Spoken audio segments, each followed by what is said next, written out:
Hello and welcome to the Mind Over Madness podcast with myself and Sean.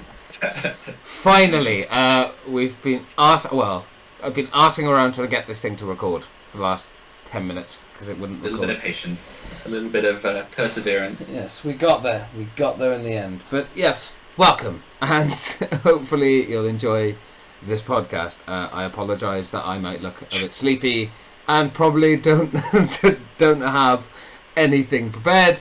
I did an all-nighter trying to get a bunch of shit done because I'm not going to be working at all next week, and I haven't rested properly, so I fell asleep. I apologise, my fault, but yes.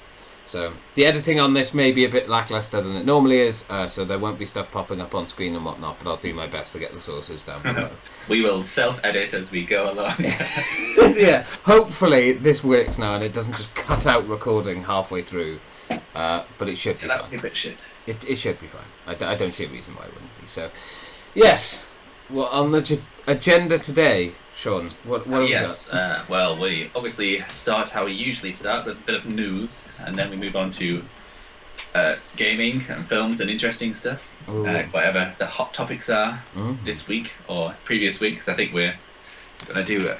Yeah. We're just going to wing it. So obviously I don't think COVID deserves its own section right now. We'll just get into the news, so we'll just start with that.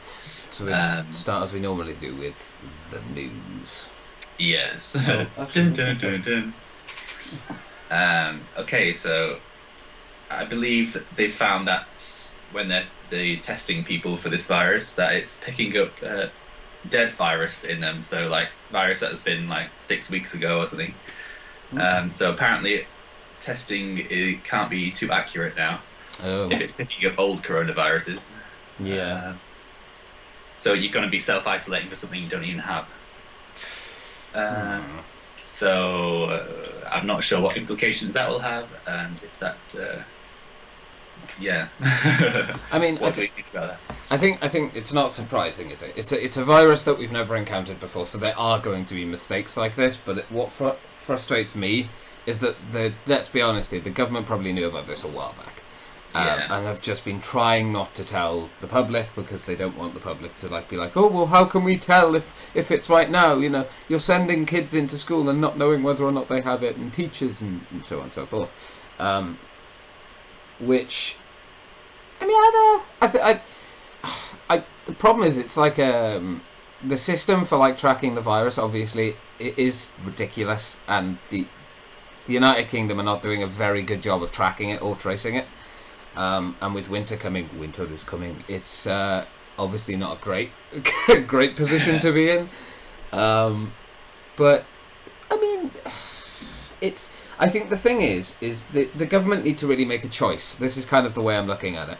They either need to double down on this tracking and tracing system and get it fucking nailed for winter by the end of this month, I would assume, which they're not going to be able to do, because they're just not funding it enough.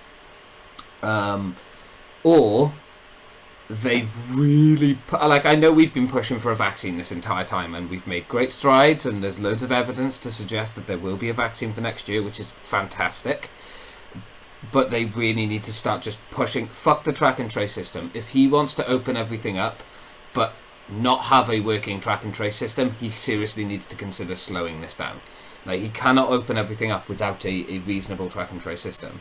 I think it was something along the lines of all the system was you got one phone call and that was it. Yeah, you can't really monitor it or sit or anything like that. I think there were people in the government that were complaining, being like, why did you give it to a third party? Why not have the British government do it? Because we can track it better. And he was just like, oh, well, I was trying to free up space so we could do other things, because other things are important. I've been hearing loads of cringy adverts on the radio, like, I'm a plumber, and I got the call to self-isolate for 40 days. The last thing I want to do is make anyone catch coronavirus. Yeah. So I'm going to just do it for the good of the country. Yay, and I'll get paid. Yeah. But yeah, no, it's not how it works. It's an actor. It's not going to convince you to self-isolate for 14 days. I believe they brought in this pay system that's going to be soon. You're going to get £13 a day to self-isolate. Yeah. I mean, well, that's generous, isn't it? Yeah. But yeah, it's not going to work. People are just going to hide the fact that they may have to isolate, I think. Yeah, but because people need the money. People need to work because people are losing their jobs and things. But this is why I think the government needs to choose whether they're going to double down on this. They finally get their shit together, which they're not going to with the track and trace system, or they just go... they come out with a statement and basically, look, our track and trace system is dog shit. It's not working. So we're going to be upfront and honest with you. There is a huge risk that this virus is going to spread unless you do every necessary thing you can to stop that. You suppressed that yawn so hard. I love it. But yeah, it's either they have to come out and they need to come out and be honest and just be like, we haven't got a track and trace system. However, this is how much effort we're putting into finding a vaccine. This is how far the progress is. This is where we're up to. You know, and I know they've been releasing bits and bobs, but something tells me they haven't exactly been releasing everything they could be. So, whether or not that's something they need to start seriously considering, I don't know. But what's kind of your thought on it? I forgot the original thing. It was. What we don't even know. Fuck. I've gone off on a tangent. Yes. It is about the track and trace system. Right, yeah. And stuff like that, I'm pretty sure. I think that obviously it didn't help that the app thing that they were developing didn't work with Android phones, doesn't it? Or Apple, I don't know, it was one of them. Yeah.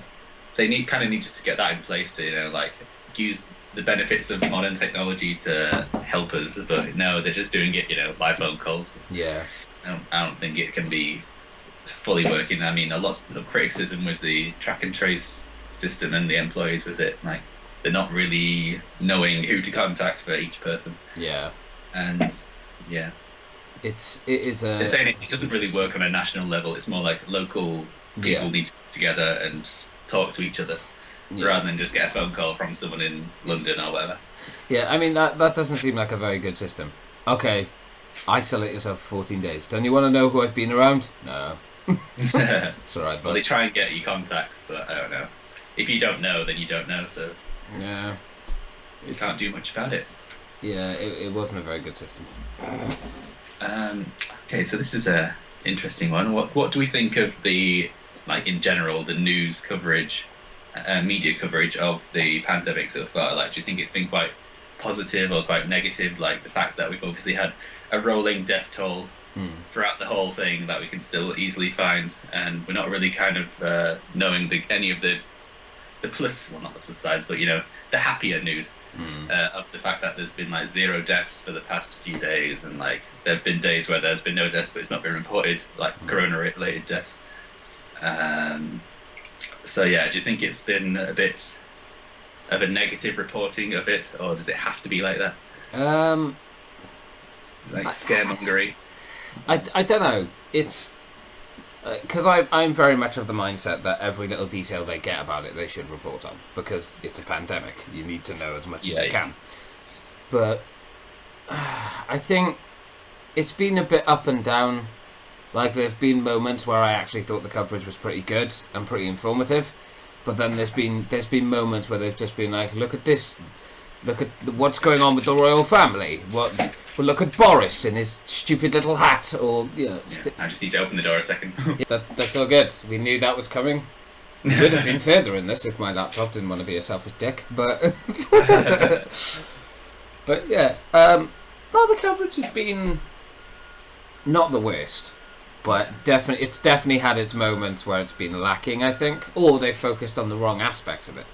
So I think it's kind of not doing a good service to the people who want to follow this and have some hope and stuff. Yeah. I mean, it's obviously right to post the figures and stuff. We need to know that, but maybe it could have been on a weekly basis or something like that. We didn't really need to get depressed and down in the dumps every single day. Yeah. So they should have really given us some hope, give us a bit of science behind it, because they kind of the government is advised by scientists, but we don't hear any of that stuff. Yeah, I think I've seen maybe 2 articles where they've actually gone out of their way to talk to the scientists behind it and kind of have a chat with them and be like, so what's fucked up? What's gone wrong? And to be honest, most of the time they've given coverage that the government doesn't like. So I think that like a 1 in 44,100,000 chance of catching corona and dying from it, and then you've got like a 1 in 3 chance of getting cancer, and so many people die every day from cancer. You don't get a rolling figure of that. I think it's like they're trying their best to. I think try to. I don't know. It's a weird one, man. Because like when we had that stretch, when we had that moment of I'm trying not to laugh. When we had that moment of where they took 5,000 deaths away from the UK because they went, oh well, we've deemed these unrelatable to COVID, or they had it after they passed away or just before they passed away. They never gave a proper reason for that. As far as I'm aware, I never saw anything on it, and obviously doing this podcast, we had to look into it and try and find stuff. But there was never a reason for it. The only reason they ever gave was something along the lines of, well, we don't believe they died of COVID. Yeah. But there was loads of period, isn't it?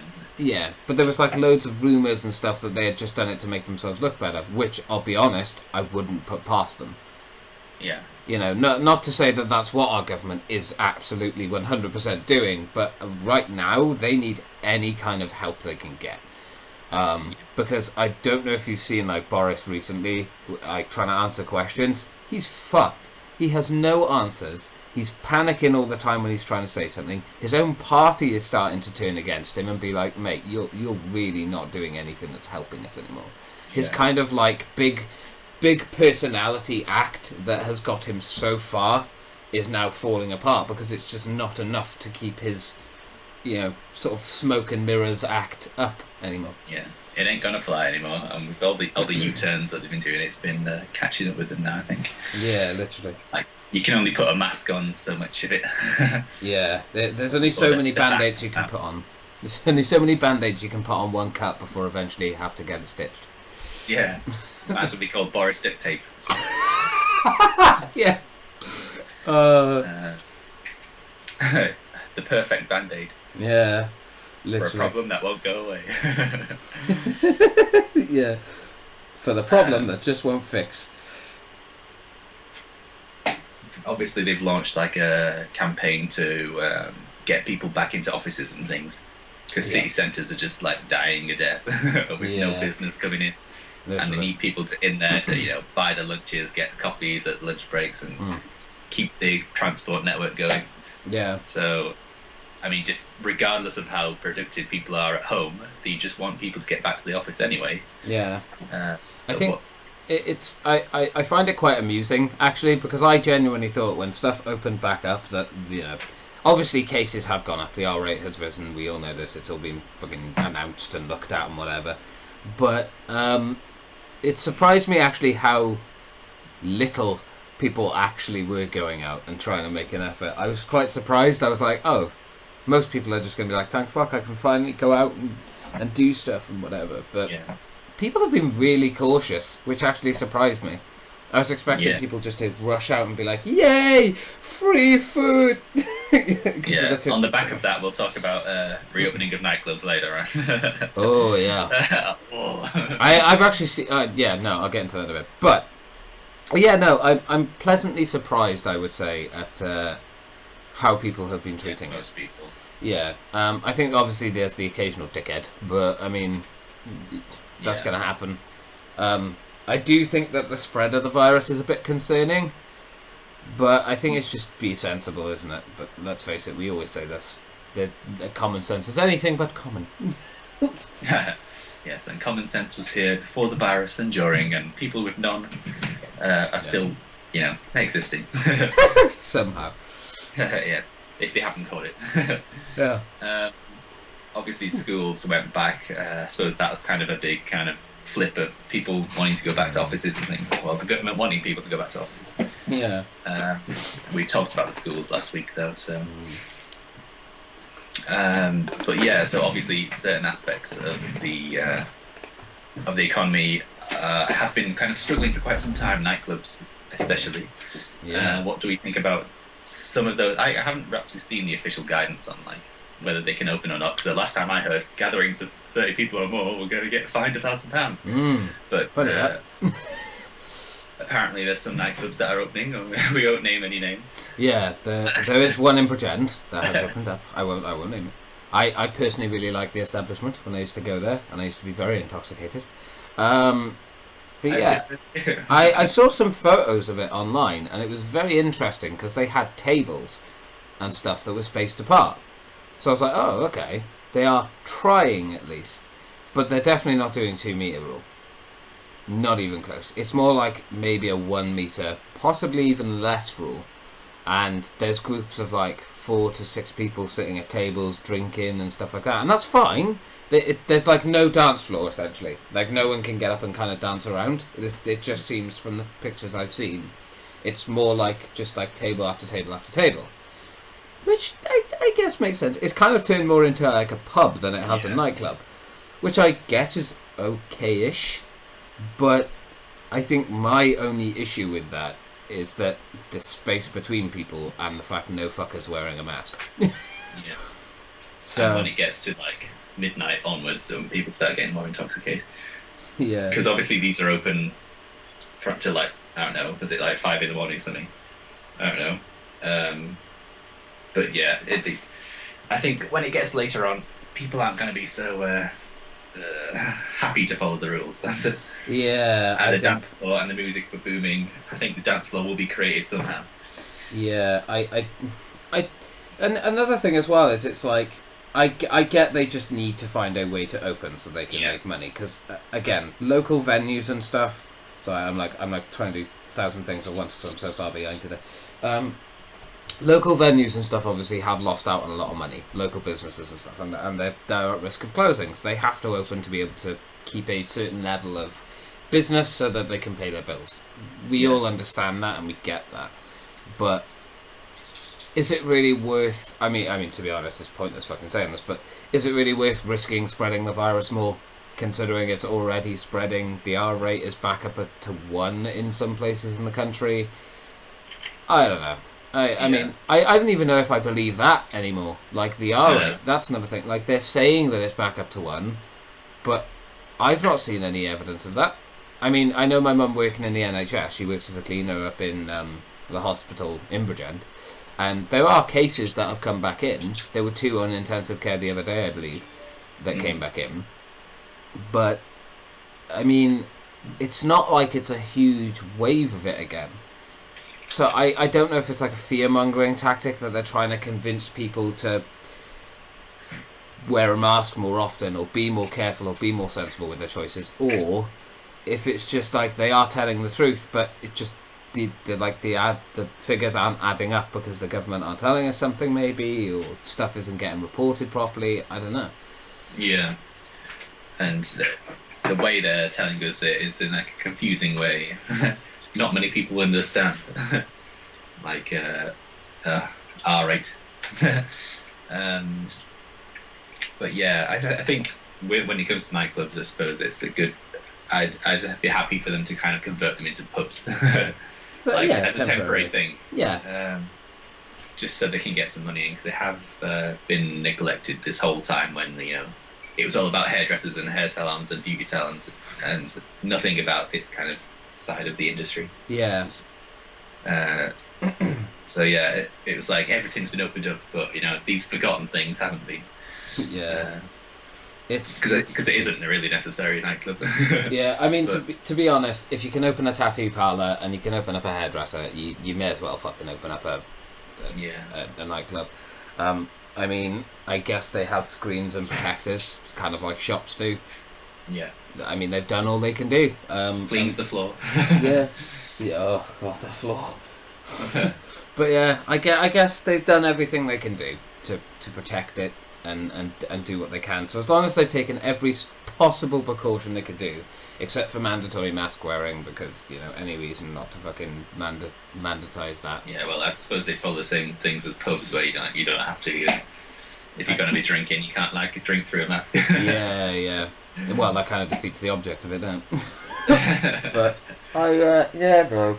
I mean, I haven't got a problem with it as long as people are sensible with it. That's my thing. But these days, I don't know what to believe. I hear one thing from one source, and then another source says the complete opposite, and you know what to believe. All right, I think we should move on to an absolute breaking news story here. Yeah. Oh, go on. Bear with me here. Turkey Twizzlers are back. Oh, Turkey Twizzlers! Jimmy Oliver.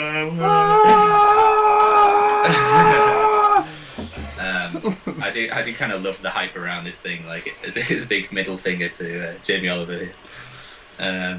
Yeah. But yeah, I assume they're not going to be the same Turkey Twizzlers as back in the day, because it's been like over 10 years since it's been banned or something. Yeah. But why? But yeah. Yeah. Because he's the fun police. Yeah. No, I remember it back in school. I lost all my vending machines because you bellend. Yeah, no, it is what it is. I never really ate them. I can't remember really eating them. I remember turkey dinosaurs, and that was the same. Oh yeah, I remember them. I don't Maybe know. they had more meat content in. Maybe they were high in cholesterol. I don't know. I think, do you know what my stance on food is? Let people eat whatever the hell they want to eat, but they need to be educated on why it's unhealthy to eat certain things. That's it. If people were more educated, I reckon everyone would be a tad bit more healthier. Like, I used to eat, like, garbage all the time. Takeaway every night. Like, I ate like a pig. But, I don't know, once I educated myself a bit, you suddenly just get steered away from it. Because you just understand what it's doing to your body. How many years it takes off your life unknowingly until you get to, like, middle age kind of age, like 50, 60. Yeah, I mean, if people just educated themselves a bit, I reckon it doesn't really matter what you put on the market. Yeah. People will be sensible. Yeah. Everyone kind of goes through a stage where they look, like, we were looking back at pictures, so I don't know why we were doing it, but I think we were saying, like, oh, how thin we looked and stuff. Oh, God, I know. And, like, how skinny we were. But, like, everyone has that kind of teenage years where they kind of can eat whatever the hell they want. Yeah. They don't ever gain anything. But then, when you get to mid-20s, yeah. it catches up to you. Oh, I miss those days. Yeah. So much. But yeah, I could literally put anything away, hoover up food, and it would just, disappear. I mean, I remember, it wasn't that long ago, like, we were all looking at our old Ice Bucket Challenge videos. Yeah. And I mean, that was what? That was when was it? 2016? No. 2014. I think it was 2014. Yeah. So 6 years ago. Not that long ago. I look like a completely different person. I'm like a twig. Yeah, so, I mean, granted, I have a lot more artwork on my body now, but I look much skinnier and stuff. But... Innocent angel, registered sex offender. Oh, thanks. Yeah, no, not true. I would absolutely say extrovert that love to drink a lot to introvert that hates people. Oh, yeah. Yeah, that's what I meant. Is it sex offender? That's what came out for you. You were like, I look at you, James, and do you know what I see? Sex offender. Thanks, mate. Everyone hit the like button if you... Thanks, mate. Cheers. Yeah, hit that like button if you look at James and see that. But I'm only teasing. Oh, I know. But yeah, I mean, I don't know. Yeah, eat whatever you want. But just be sensible with it. Yeah. If the health in the country was better, imagine the amount of money we could save in the government and in the NHS and stuff. Yeah, and that actually links in with a topic I've got for the interesting topics as well. Ooh, so that'll be an interesting one to talk about. So obviously, moving on to a bit more of a serious and a sad note, Chadwick Boseman has sadly passed away from cancer. Obviously, he was the Black Panther actor. Yeah, I suppose it just goes to show that everyone has a right to privacy. They don't have to kind of share. It was like obviously a big surprise for everyone. Yeah. They don't have to share like all of their personal details. You just assume like celebrity, you just know everything about them. Anytime they get a diagnosis or anything, you just know. Because they're always in the news. But I suppose it goes to show that not everyone is like that. Yeah, and I'm kind of glad.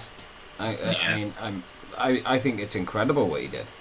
Not even telling Marvel, hiding it from Marvel, because he was convinced that he could do Black Panther 2, and obviously COVID hit, so that messed up all those plans. But yeah, it's. I think people feel like they have a right to know. Yeah. Anyone who's in the public eye, they would need to know all of their personal life as well. It's just a horrible kind of trait of human nature. Yeah. If you get some kind of notoriety, you don't get any privacy, which is wrong. By the way, you know, if people don't want to release stuff like that, they don't have to. And Chadwick Boseman was as a prime example of that. But you know, can you imagine the steps he had to take? How much pain he must have been in, like filming Black Panther and all that. Like that man really. Wasn't he like going through chemo when he was doing that? Like Jesus. And he kept all his muscle. Yeah. How? He must have like worked extra hard. You know? Like that guy fucking changed what it means to be an actor. Literally. Yeah. But and it's like a thankless task as well, because he's I mean, incredible for what he did, and it's a massive loss to the acting industry, because he was an incredible actor. I mean, you know, I think there was a film called 24, I think he did, which I didn't even know about until they started reporting on this, and I watched it, and it was like, Jesus, you know, he was very diverse and very talented. Yeah. And you know, he did like this big speech at a university, and it was filled with just stereotypical things that he had to put up with in his life, and it was strange because I think it came so out of left field and out of nowhere that I don't think people really knew how to react. No. Especially when it was reported that it was, you know, colon cancer that killed him, because people didn't know what, like, wait, why didn't we know then? And I think, as you said, it's that thing of people are not used to not knowing everything about a very famous person or whatever. I honestly don't know. I suppose a lot of people on the other side of that, they tell the stories, they want to keep relevant, I suppose. A lot of people, not Chadwick, but that doesn't help the kind of celebrity cause, I suppose. Yeah. You get certain people who make all their fortune off telling all of their intimate personal details. Yeah. So everyone else kind of expects it from everyone else. Yeah.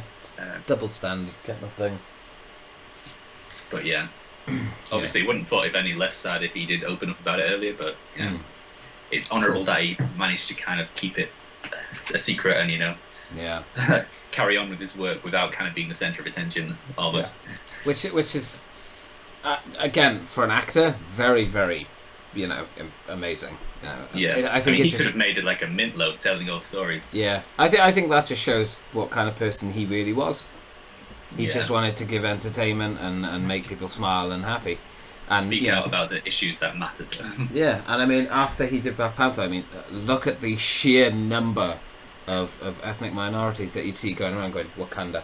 Like, literally just doing that. Like, tennis players did it, you know, basketball, baseball, every kind of person did it. And, you know, and it became a bit of a meme, like black people doing it, because... you know, it was like, oh, you know, they're all copying it, and you know, it's a bit silly or whatever. But it really actually did have a huge impact into you know, the rights of people in the acting industry, especially when it comes to sort of roles and things like that. After Black Panther blew up, it was like, because that was almost entirely black cast, wasn't it? That's why it was so. And it did so incredibly well, and I think it really did push ethnic minorities in the acting industry to be able to do more, because, you know, people started listening and paying attention to it instead of being, you know, ignorant like most humans are. I suppose kind of a segue into the next one, I suppose. I don't know if this is inappropriate or not, but we'll go with it. Obviously, there are extremists on all sides, and some extremists were calling for the BBC to censor the national anthem because it denotes slavery and things. But I mean, historians have kind of proven that that was written before all of that, and the fact that we colonized, well, like we liberated a lot of places, you know, and kind of helped the slavery cause. But, you know, we can't sing the lyrics to it because it is offensive, apparently. And this is the BBC kind of censoring it. But they've since done a U-turn and said it's going to be played in its full glory because they were wrong. Yeah, as big companies do, because they think they're clever when they just go, oh, we'll do this. People will like us for this, right? And then they realise how out of touch with society they really are. Yeah, no, it's fucking ridiculous. I'm sorry. Yeah. I absolutely believe in change. So if they wanted to adapt and change the national anthem slightly to make it more modern, absolutely. It should be like a national decision, though, shouldn't it? Yeah, exactly. And it shouldn't just be like a thing of, oh, we're not going to do that because it's that, and it's virtue signalling. Yeah, it's ridiculous. Like, it's a part of our history. Get used to it. If you don't like it, change it a little. It doesn't have to. People think that stuff like that is untouchable because it's an intrinsic part of history. You can't change that or make that different. Why? Yeah. I mean, look at the Constitution. 90% of the population probably won't have a problem with it being sung as it is, but if it needs to change the odd word or something just to make it relevant to today's society and as inoffensive as possible, then that will be okay. But to just outright just ban it, say, ridiculous. One company says it's not appropriate, so we've all got to not listen to it. Yeah, I think a lot of the time as well, I think with these companies and whatever, when they do these kind of big bands, it's mostly just a publicity stunt. It's like to get notoriety, to get traction behind them. BBC is getting very I wouldn't say it's getting unpopular, but I would say it's falling out of the mainstream. No one watches terrestrial television anymore, so they don't know about the BBC. And most kids, if you ask them, do you watch TV, they'd be like, yeah, I watch YouTube and Netflix and Amazon. That's their TV now. It's not normal terrestrial TV. So I think it partly was a publicity thing just to get notoriety. But I think, if you're that ignorant or that stupid, if I'm not saying that people who don't like it because of for whatever beliefs they have are stupid or ignorant. That's not what I'm saying. I'm saying the companies that do these things because they think they're being, quote, down with the kids, or woke. Woke. Then hate that word. Same. I'm not a fan of it. But fucking woke. I woke the other day. Yeah, I woke over an hour ago, late for this podcast. But yeah, I don't get it. Just don't be so stupid about it. Just be like, okay, we've had some issues brought to our attention about the national anthem. How do people feel about us playing it all? And just go off the majority. Ask people. It's a democrat. Like that's people always go, oh, Britain's so great with its democracy. We fucking ain't. No. People make choices for us, and then we just go, oh, I like that. That was great. Yeah. Because British people, and this is not like I'm not trying to be offensive, but we are lazy bastards. What's our dream? A lion. What do we love? Days off. And we don't care about choices being made unless it's something that deeply affects us specifically. Then we have an issue with it because that's why we're angry. Rather than make it like a debate or something, go kind of just do something, and it's like a shortcut to get to the top headlines, Yeah, so it's like people we talking know about what's right it. So it's or wrong. not ask and then do; it's do and then open up a discussion. Exactly. And then go back on it. Like it's a. You could put it to culture. anything. Look at like YouTubers or streamers when they ask their audience about something. They do that for a reason. They want their audience to tell them, because then it's what they want. It's not just making a choice for them. I don't know. It's a strange system, man. I'm not saying, by the way, that Britain has no democracy or anything like that. Of course we do. That's why we have votes. But what I'm saying is that I think it's a little bit smoke and mirrors when it comes to that stuff. And especially when it comes to big companies. They don't give a shit about being democratic. They're just like, we want to do this, sod you. So, I don't know. It's a big topic, that one, I suppose. It is a huge. Didn't realise the depth of that one. I will find a way to make anything deep. We went from turkey twizzlers to that. Okay. What the hell? Shall we move on to our gaming section? Yeah, go on. I think we've done a lot of news. Let's go on to our gaming. So I'll talk a little bit about next gen, PS5 particularly. Mm-hmm. I've been reading some articles about the DualSense controller, and apparently it's going to have haptic triggers, which basically means that it's going to have a resistance on it depending on what you're doing. For example, if your gun jams in a game, it will jam the trigger, so you can't actually press it. Mm-hmm. Well, you know, and that's kind of opening the doors to people kind of maybe breaking them. Yeah. In my opinion, but it's going to have like a resistance if you're driving a car. Like the pedal, it won't be the same resistance all the way down. It'll be like a, harder stuff. More realistic. It's going to be very interesting to hold one of these things. It looks comfortable as hell. It does look nice, I must admit. What do we think of the triggers? I think they're fine as long as there's an option to toggle it on and off. Yeah. That's kind the of thing. Next level of immersion, isn't it? Yeah, I mean, if you want to give that say they have like a toggle on and on button, I probably will keep it on just to try it, just to see if I like it and if I think it's something that I'm cool with. If it's something that doesn't work for me, I'll just turn it off. It's probably going to be implemented in the new Call of Duty Cold War and stuff. Yes. Squeeze the trigger slowly, son. Yeah. And the controllers nowadays, I suppose people are playing the consoles a lot more now, and they're kind of breaking a bit more. The analog sticks are kind of drifting and all sorts. I've had that problem with mine a few times. Having it. Mine are fucked. Like the battery life on them is dreadful. The analog sticks are shit. Yeah, I've got like 2 controllers, but I only use one of them for certain games because one of them, the analog stick, goes all over the place. Yeah. And my dogs have toots and the rubber off them when they were puppies. But yeah, so I suppose the more features they have, the more can go wrong with them. Is my point of that one. Yeah. No, that's fair. And if it's jamming all the time and you're like, I want to kill that person. Yeah. And some people are more susceptible to gaming rage than others. But yeah. Maybe a little. Not looking at anyone in particular. Yes. I don't know. I think it's fine as long as there's a way to toggle it on and off. That's it. Just have it's the same with anything when you have kind of new technology that you're trying. Just have a way to, turn it on and off. It's really not that hard. I don't see why game companies struggle with this so much, and like big tech companies. Yeah. But they do. They do. I mean, it's a very exciting time, I suppose. Yeah, and definitely. I want to get my hands on it before I fully judge it. Yeah, no, it's not actually that when you really think about it. It really isn't that long. We're in September now, and it's coming out in November. 11 weeks or something. It's a silly amount of time. Not even that. I mean, September, October, November, December. It's 2 months until we're in November. Yeah, and they're saying it's rumoured to be released near the start or the middle.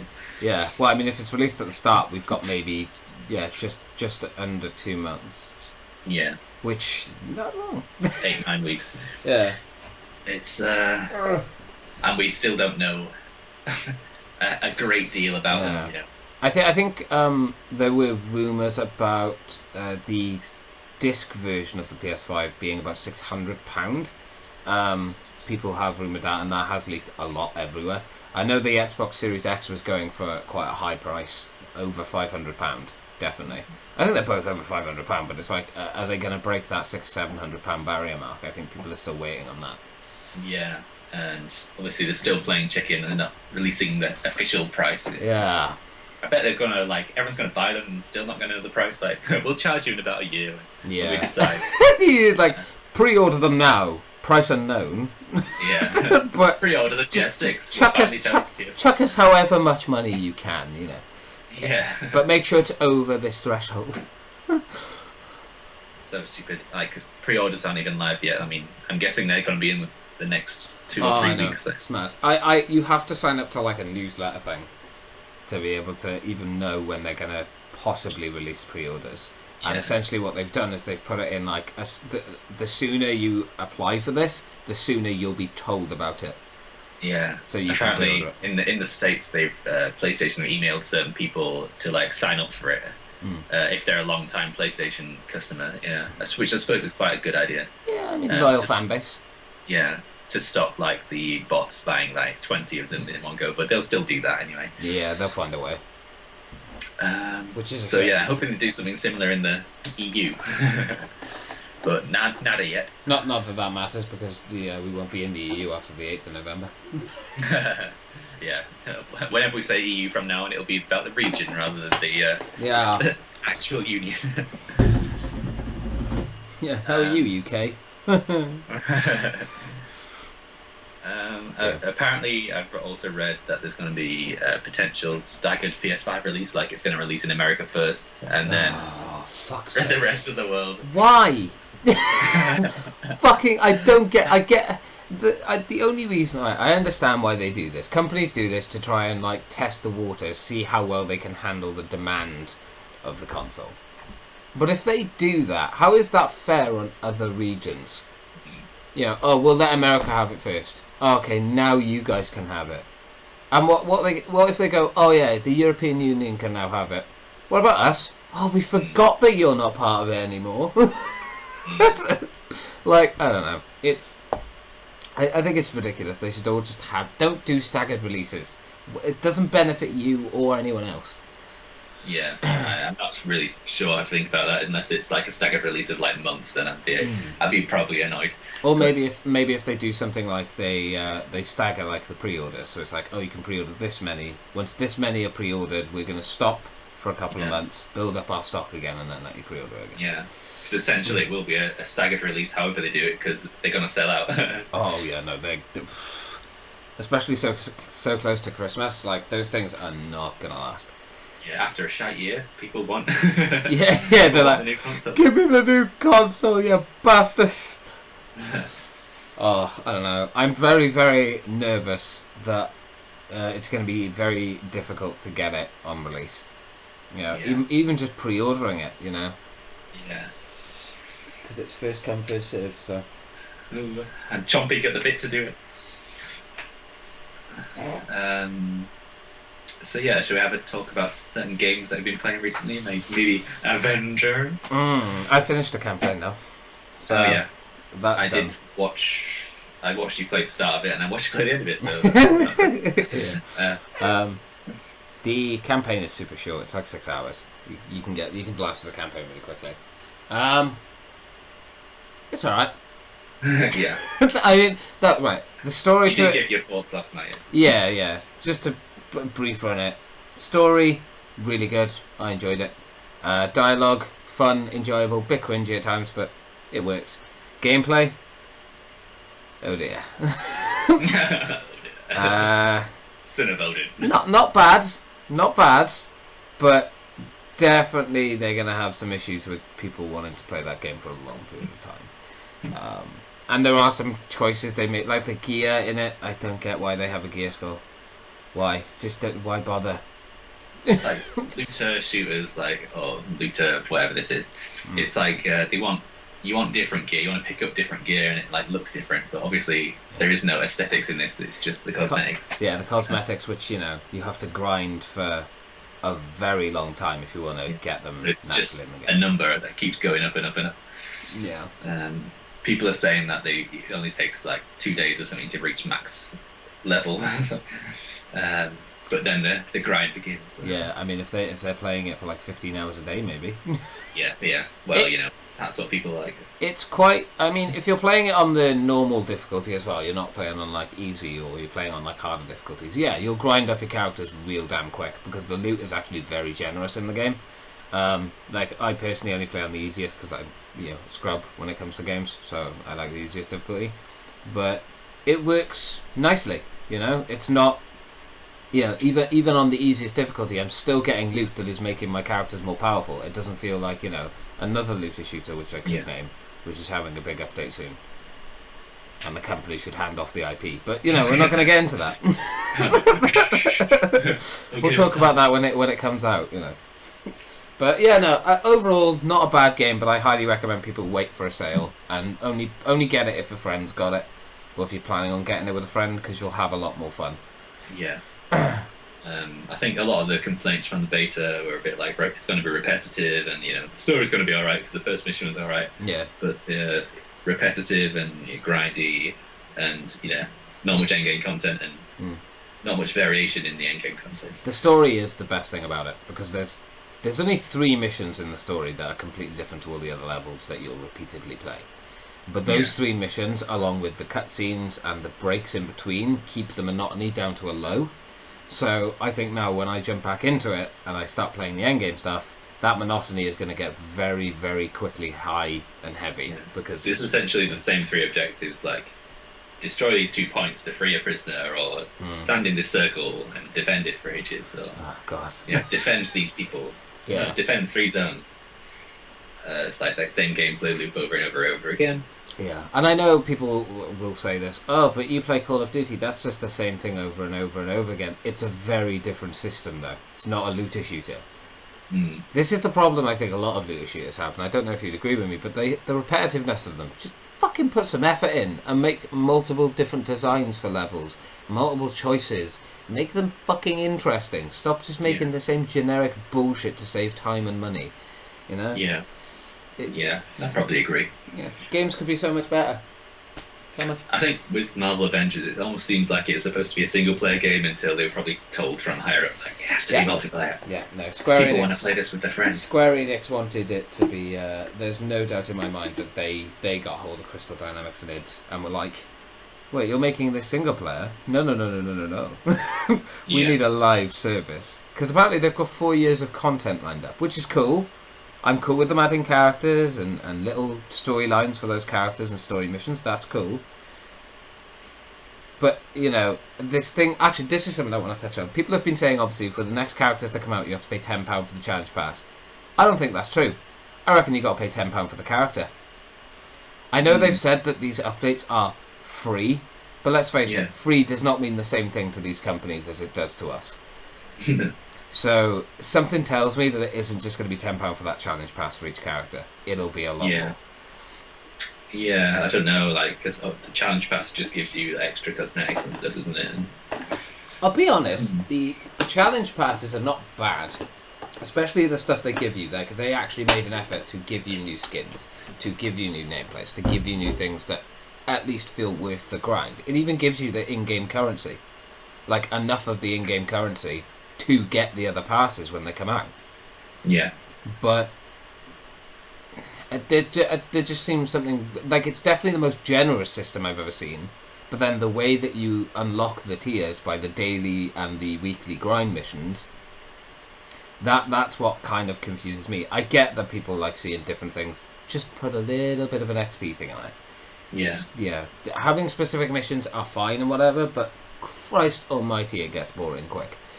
Yeah, the multiplayer aspect is like essentially how important is cosmetics to like the customers. With Marvel things, I suppose it's quite important, and people want to look cool, and the multiplayer aspect will sell that more than. Is it like worth it to just give the character away for free? But then, if they want all the cool skins, they got to buy the pass and the extra cosmetics. Well, it's FOMO, isn't it? Fear of missing out. FOMO. You don't want to be just bland. Hawkeye. You want to be the super Hawkeye. And I will say as well, the fucking ridiculous amounts of sponsorship deals they had, like Verizon having their own outfits and stuff, like that's ridiculous. That's fucking ridiculous. And obviously PS4 is going to get exclusive Spider-Man next year, isn't it? Again, very wrong. That shouldn't be. I know, that's... It's the same with... Fucking hell, they did it with COD. They took an entire game mode out of Modern Warfare Remake for a year off the Xbox One. Survival and Spec Ops. They were completely taken out. Why? Oh, we wanted exclusivity. Fuck you, exclusivity. You make enough money off your game. Don't be such a stingy little twat. I mean, it's clear that PlayStation has the upper hand in like the whole gaming business. So they don't really need these exclusive things. Like, just throw Xbox a bone now again. Feed them, please.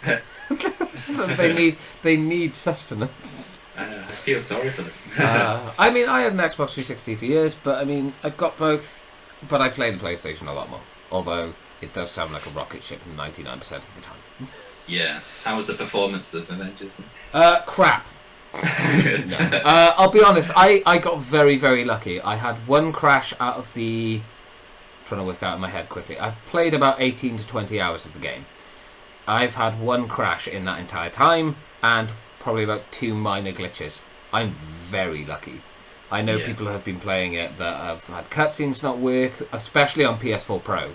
Apparently the game runs like ass on PS4. But I got very lucky, apparently, and just didn't encounter really any. I had one crash and that was it. which was a Black Widow. When I first played as Black Widow and I was versing the boss on that level, it crashed, and then it bricked my PlayStation nearly. Yeah. Which was a bit concerning, but considering that's 1 out of 18, that shouldn't happen at all. I'm not condoning it, but I mean, compared to some games that come out now, it's unfortunate that this is a standard, but I mean, it was alright. Yeah, it feels like this was Rushed. Could have been much improved on next generation with the frame rate issues that it seemed to have. Especially, I was watching you play it, and it seemed that the frame rate was quite bad in some times. Oh yeah, no, and just for clarity's sake, I have the boost and the HDR turned on my PS4 Pro constantly, all the time. So you do run the risk of it bricking or not going very well for frame rates and stuff. But 90% of the time it's fine. With most games, it's fine. It's okay. And in a lot of games, it does enhance it. But yeah, Avengers doesn't seem very performance enhanced. It could have done with a few more months, I think, being made up. I think I said it at the end of the stream. It was something like it should have been released in January or February. I think a couple of extra months would have done it a world of good. Yeah. But there we are. There we are. Not a bad game. And you didn't recommend people buy it now. Maybe wait a while for it to be on sale. I'd say wait for it to be on sale and see if you can get a friend to get it as well, because you'll have more fun with it and you'll get more game time out of it if you have someone to play it with. It's like kind of like The Division. If you play that game on your own and the story is great and amazing and you can do that on your own. The moment you get to that end game stuff, though, you are going to wish you had someone to play it with. Yeah. The dog agrees. Oh, that was adorable. Oh, Puppy. Well, unless you have any more games stuff, we'll move on to films. I think the only other game stuff I have is I have fun. I bought my final game for the year, which is Cold War. Oh yeah. So I pre-ordered that. That's the final game that I'm buying now. Like, I'm not bothering getting anything else. I'll get the PS5 when it comes out, but I'm obviously learning to drive this year, so. It'll be a boring few months, but the dog agrees. Dog agrees again.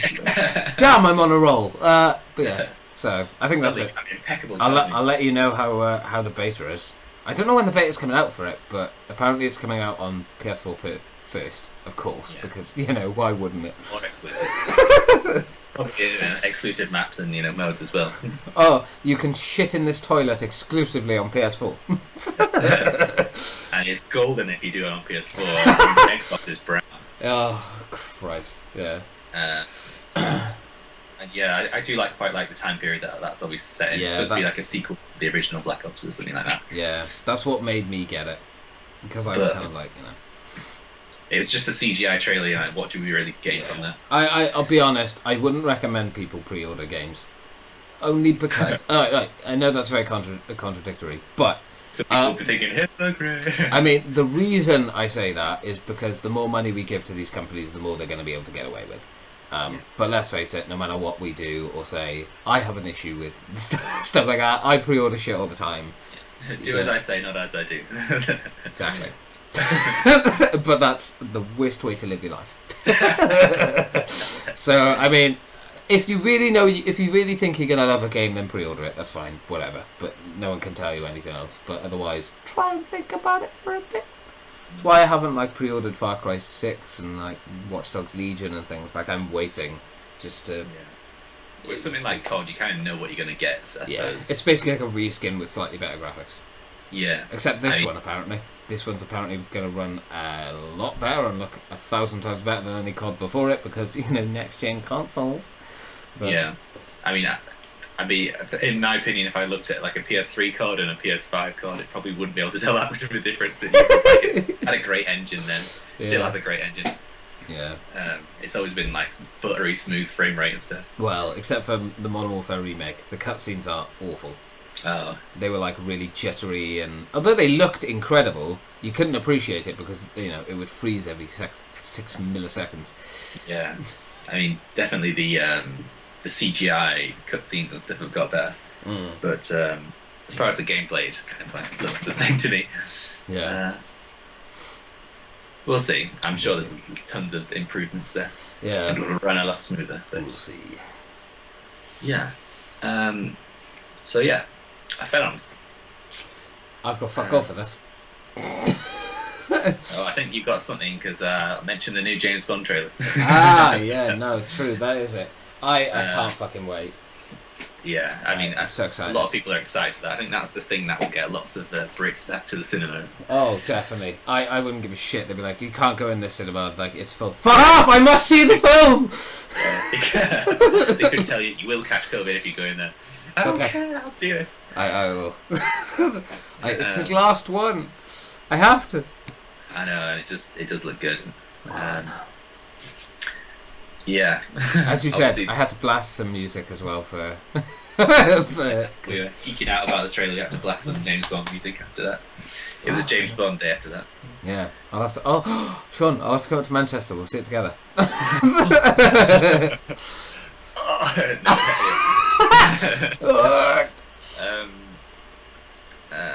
Yeah.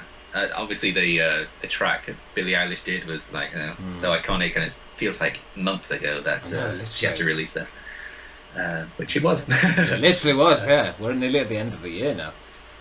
And they've obviously delayed this whole release because of COVID. I think it's been done for ages, this film. Yeah. Poor bastards. Like, we want to get our money's worth. Well, you can't. Yeah. So, yeah, looking forward to that one. Oh, yeah. One film I've watched recently on Netflix was I See You. It's a 2020 film. Mm-hmm. I quite enjoyed it. It's kind of a film of two halves. It like kind of shows one perspective in the first half and then the other's perspective in the second half. I can't really say too much about it because it like spoils it all. Yeah. But it's a horror kind of thriller thing, and there's kind of dark things on both sides, and you're like, oh, this is kind of cool. I'm not usually a massive fan of when the perspective shifts like halfway through. And it's kind of a bit like The Last of Us, where it kind of goes back in time and then shows it from a different perspective. But you know, it can work sometimes. But yeah, I enjoyed it. I recommend it to people who are interested in a little popcorn horror film. Yeah. Speaking of horror films, I wanted to talk a bit about. Do we have a favourite scary scene from a horror film or a game? Ooh. Actually, yeah, I've actually got a question as well. More on the gaming side, but yeah, I'll ask it after this one. So, favorite scary scene from a horror film? Ooh. It's tricky. I mean, I very much love the Amityville Horror remake that happened with Ryan Reynolds. I thought that was brilliant. A lot of people didn't like it, I know, but I personally like the scene where you see him going through like the psychological change of going nuts because you know the spirits are starting to talk to him and he starts to see things and stuff. Like I love that kind of the more psychological stuff I find is much more impactful. But I also do love there is another scene that actually did get me quite a lot mentally, which was any scene with Pennywise the Clown by Bill Skarsgård. He was very uncannily like fucking terrifying. Oh yeah. When he wasn't CGI. Yeah, I mean, to be fair, the second film kind of lost its kind of scare factor, of course, but the first one they really nailed it. Yeah, definitely. Other films. I'd say if I was going to go with like classic, probably say like Alien. Oh yeah. With the vents, like any team that's going through the vents and stuff with the scanner, and obviously the Alien Isolation game did that very well, I suppose. Yes.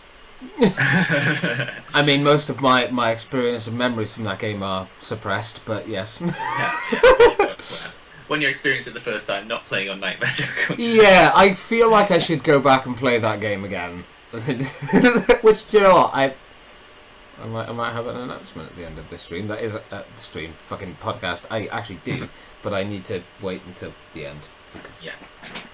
But yes, I'd say if I was going to choose like a recent one which scared the crap out of me, I suppose I'd probably say, although I wasn't a massive fan of the film, I'd say Insidious. That scene where like they're talking in a room and then they just cut to the father's face and the demons behind it. Yeah. Oh my god, that was like really well done, executed. I don't usually do like jump scares these things, but I think I did a little bit of poo came out for that one. Love that. I'd probably say like Resident Evil 7 was quite a good horror game. I played through some of that in VR at a friend's house, and there's like a bit where like Mia jumps out at you from under the stairs, and I was like, ah! It's a shame I can't play VR. Yeah, I get motion sick because I got vertigo and I get car sick, so my head just goes after 5 minutes.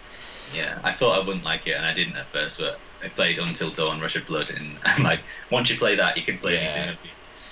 I tried that. That was the first one I played. 5 minutes in, I took the headset off and went, no. They say it's like takes you like a few hours of wearing it to like get used to it, and you don't feel like that anymore. But yeah, you got I think spend time in, you get more used to it, I guess. But yeah, that's immersive horror games are very can be quite scary. Yeah. Okay, my question is a gaming one. What's the most gripping storyline from a game that you've ever played? The most memorable storyline kind of thing that really gripped you, that made you really suck you into the game? Because I know a lot of the times when we play games and stuff now, we don't get sucked into them so much because they're live service crap. So, yeah, the good old classics. I'd probably say, although the story in general of this game wasn't great, I believe individual scenes were good. I'd say Beyond Two Souls probably. I kind of liked the I think specifics. Are we talking about specific scenes or just games? Just game storylines that really gripped you. Yeah, I think specific scenes in that one really kind of got the emotional impact. Maybe it's something to do with the music and the way. I think there's a scene in Beyond Two Souls where she has to like go to the insane facility and talk to her mother, and then like there's like an optional bit where you can like put the mother out of misery or something. Yeah. And I was like, oh my god, that's so sad. Yeah, nice. They really went for David Cage. Really went for a good way of hitting people's feels. The fact that the narrative was all over the place didn't really help though. But I suppose I was more gripped by individual scenes in that one. Yeah. And obviously there's Last of Us as well. The first one, I'd probably say that. Oh yeah, definitely. Last of Us was a hell of an impressionable game. Yeah. What was probably mine? Christ. It's been so long since I've actually been properly sucked into a game. Stop saying sucked. It's a trigger word. Triggered. I don't know. Fuck, it's been so long. I'm like looking at my games, like trying to think, what sucked me in, like proper sucked me in. I don't know. Probably. Yeah, I like how I can look at my arm and be like, any of these? Yeah. To be honest, Fallout 4 sucked me in quite well. Yeah. But yeah, no, I'd probably say the most memorable one that I can remember from probably my childhood and stuff is probably Time Slayers. Future Perfect, the third one. Although the story isn't like anything outstanding, or it isn't like a really gripping storyline or anything, and let's face it, the voice acting back in those days was not amazing. Yeah, I don't know, there was something about it that really just, I couldn't like take myself out of it. Once I started playing the game and everything, I had to play it from start to finish. Every time I played Future Perfect, it was start to finish. I didn't stop. And probably the closest thing that I've ever got to that again was, I don't know, I haven't played like a story-based game in so long. Probably, I would say Alien Isolation, because the story to it is good, but... Spider-Man is good as well. Oh, yeah, Spider-Man. Yeah, no. Actually, to be fair, the Avengers storyline really gripped me. Yeah. I was surprised how long I could stream and play that game for without getting fucking bored. So, yeah, I'd probably say the most recent one was the Avengers storyline, because I really loved that. Or anything kind of Marvel I get sucked into, so... That's never gonna work anymore, is it? I can't say sucked anymore. It's just gonna suck me in. Oh. About 30 times already. Every time I say it, you just look. Every time Sean smirks a bit, you have to take a shot. Every time you say suck, you gotta take a shot. Oh Christ, yeah. No, that's dangerous. I'm gonna try it. But yeah. So. Any other kind of? Should we move on to our random things? Move away from films and games sucking us in, and we'll go into interesting. Oh. Okay. Yep. So yeah, I did originally have the nightclub things in this section, but I thought it'd be better to move it to the news. That's fair. I wanted to talk a little bit about obesity in children. We are the fattest country in Europe. Well, so I just want to know like how we can deal with this issue. I think apparently there's some things that the government are doing. Obviously, they're kind of banning junk food ads before 9 p.m. and stuff like that, and they're talking about weighing kids at school. That is not good for their self-esteem. Can I just say? If I had been weighed in school, I would have cried. Yeah. But I mean, kids are getting like way obese, younger and younger these days, and like it's a big problem. It's costing the NHS and obviously obese adults are costing the NHS thousands as well. But it's more dangerous we in don't kids. start young. Yeah. This is in the dog. Oh, it's so bad. I know, it's very sad. Oh, but I to be honest, and I know it's that cop-out. I guess it is a cop-out kind of answer, but it is kind of the parents' fault. I mean, it's not like the children can be like, oh, I'm going to order food for myself, especially when they're like, 7 or 8. It's education stuff as well, like, isn't it? I think kids need to be more educated on it, and parents as well. I think a lot of people kind of go with the quick alternative options and stuff now, don't they? Because it's easier.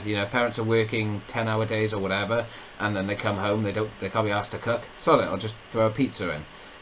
There's meal deals and stuff you can buy in shops now. Oh, I can get a Coke, some fucking weird Scotch egg or whatever, and like a giant over the top filled with creamy sauce and shit, baguette or wrap or stuff. I'm guilty of having a lot of meal deals. I lived off them for a very long time. But yeah, I mean they seem healthy enough, but when you really look into it, they're not, and they pack on a few pounds. So I don't know. They need to have more kind of education in schools as well, like what is good for you, what you can treat yourself with, and what is bad. One of the best ways they could do it is just increase the junk food tax. It's a way of the country making the country making a bit more money, and also it's going to deter people from buying unhealthy food because. Well, they brought in the sugar tax recently, didn't they? Which probably is a step in the right direction because diet drinks are now less expensive than full fat ones. Although there's no evidence to suggest that diet drinks are any healthier, but I know. Which is that's another one. Debate. I mean, I don't drink anything other than tea, coffee, and water now. I've been doing that for months. Drinking Diet Coke, but I mean, I've not suffered any adverse effects so far. I don't know. I can't. I found it. Do you know what I found is once I stopped drinking fizzy drinks after like 2 weeks, I couldn't give a fuck. If I drink one now, I actually feel kind of sick. So that's why, even when I have a drink with you, for instance, and everyone else when we're playing games or whatever, I have one Jack and Coke or whatever. That's enough for me. My body goes, I can't, mate. This is not healthy. Yeah. I mean, it's good to wean yourself off stuff like that because it's not good. Everyone deep down kind of knows, adults especially, what is good and what is bad. I think it's just sensible. Like, if you're a parent and hey mum, thanks. That's all right. Thank you for the food. Thank you. Talking to you, there it is. Oh yeah. Thanks, mum. Cheers. Great timing. I think it comes down. It comes down to the parents at the end of the day. If you're just going for the quick option, it's understandable, but don't do it every night or whatever. Just it's not, the cooking's therapeutic. It's wonderful. It's a lovely thing to do, and some of the food you can make is nipple twistingly good. Oh, puppy. Nipple twisting and sucking, Jesus. Sexy podcast today. It's a sexy one. And a lot of parents are like, oh well, my Donna doesn't eat anything but cheese. Yeah, you know those. And they don't even try. Like, Those kinds of people need to be shot. Do you know what? I have to admit, when I was, I don't know if you had this when you were a kid and stuff, but as you were growing up, that kind of, you have to sit at the table until you eat your food, kind of phased out. Like, that kind of disappeared slowly. Nope, didn't for me. Any time that I had food, it was like, you fucking eat it all because I paid for it. Yeah. But that encouraged me to be a little bit. I probably did affect me a bit when I was a kid, because then when I had money, it was like, oh, I'm just going to splash out on takeaways and whatever. But that's how you kind of learn better from that, and you don't do it for as long. I don't know. Maybe yeah, kids these days, it's like they don't have any interaction with the parents. They just yeah, boomers. They'll just take their food upstairs and play on Xbox or something, and watch TV dinners all the time. Like, anytime I had a meal, we always had a little breakfast, but I always sat in the kitchen and like talked to my mum and stuff, even if it was like bollocks. But we still did it. Yeah, I did that as a kid. Yeah, it's important to like sit down together and like learn how to eat properly as well. Yeah. People don't know how to eat these days. They'll just pick up burgers.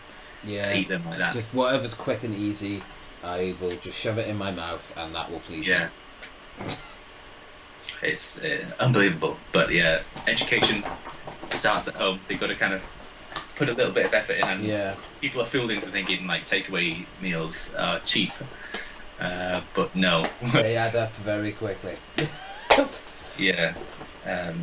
It can be cheap to make your own stuff, like literally pence per person. Yeah, literally.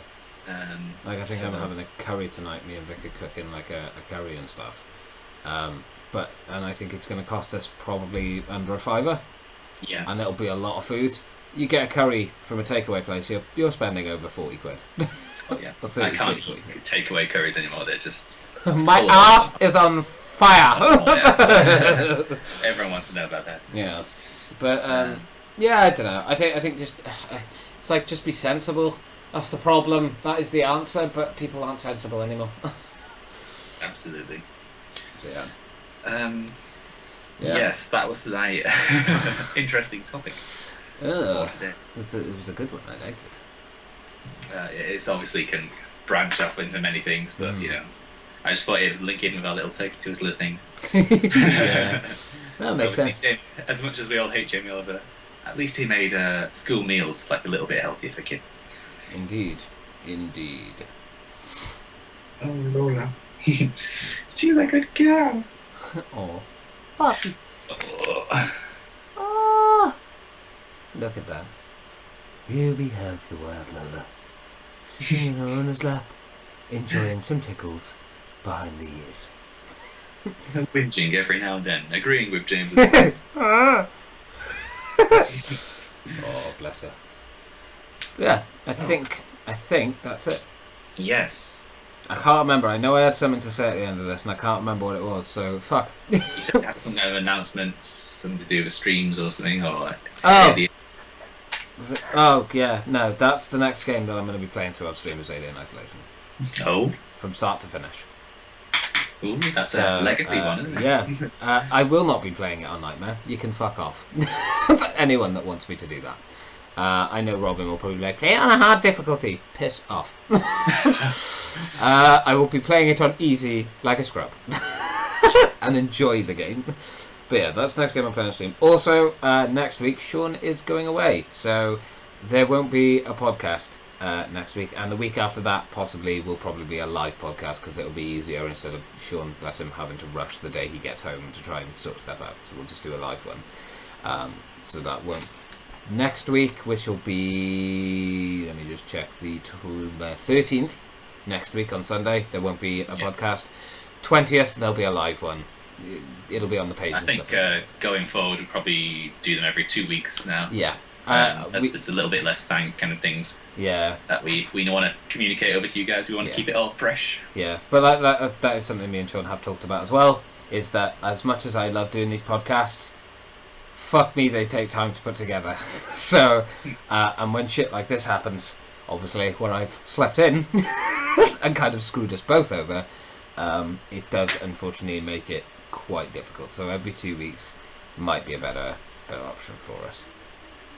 Yeah. So yeah, I think that's it. I don't think there's anything else. Not that I have. I hope everyone enjoyed it. Yeah, so thank you everyone who did watch this as it premiered. We hope you enjoyed, as always. If you ever want us to talk about anything, any friends of ours that want to let us know anything to put into our random things, let us know. And yeah, I think that's about it. Thank you again for watching, and have an excellent Sunday. Yes, enjoy your. If you've had your Sunday dinner, just enjoy it. Yeah. Suck down a cocktail. Suck. So yeah, we'll see you in the next one in 2 weeks' time on the 20th, live over on Twitch, which will be down in the description. Thank you for watching, and goodbye. Peace out.